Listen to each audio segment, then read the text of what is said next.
আলহামদুলিল্লাহ, আল্লাহ তাআলার কাছে কোটি কোটি শুকরিয়া আদায় করি। তো আমি বলেছিলাম যে আল্লাহ তাআলা আমার ঘরে একটা মোটরসাইকেল দেখা দাও, যে আমার ঘরে যতগুলো মোটরসাইকেল আছে আপনার প্রতিটি মোটরসাইকেল সেল করা হবে।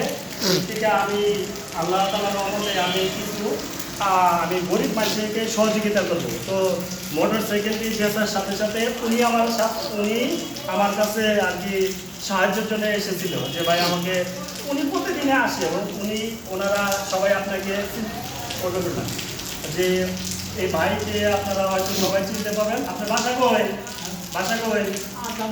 আদানগর। আচ্ছা, আপনি তো আমার কাছে আইছিলেন তাই না?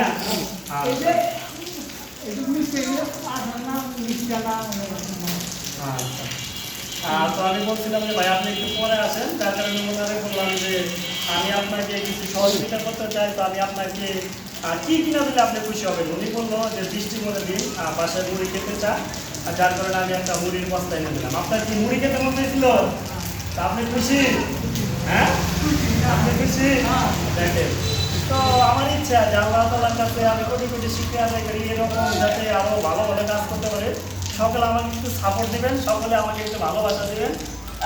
আমার ভিডিওটা করার কোনো মূল উদ্দেশ্য না, তারপরে আমি আপনাদের মাঝে একটু ভালোবাসা পেতে, যাতে আমার এই শুনুন আপনাদের দ্বারা একটু পরিচিত হয়, তার কারণে আমি একটু এখান থেকে কিছু টাকা লাভ হয়েছে আলহামদুলিল্লাহ। আল্লাহ তাআলার কাছে কোটি কোটি শুকরিয়া আদায় করি। সেখান থেকে আমি ওনাকে এক বস্তা মুড়ি কিনে দিলাম। তো সকলে আমাকে একটু সহযোগিতা করবেন, ভিডিও একটা শেয়ার করে দেবেন, যাতে এরকম আরও নেক্সট টাইম আমি আরও সবাইকে সহযোগিতা করতে পারি। তো আল্লাহ তাআলার কাছে আমি একটা নিয়োগ করছি যে আমি যতগুলো মোটর সাইকেল বিক্রি করবো, ওখান থেকে আমি গরিবদের সহযোগিতা করবো। আপনি খুশি হয়েছেন? হ্যাঁ, আচ্ছা, আপনি খুশি হয়েছেন? দেখেন, সাধারণত একটা মুড়ির বস্তা দিয়ে মানুষ যে কতটুকু খুশি হয় সেটা বলে বোঝাতে পারবো না ওনার মুখ থেকে। আচ্ছা, তাহলে ভালো থাকেন। আচ্ছা, তো সকলে ভালো থাকবেন। আল্লাহ হাফেজ।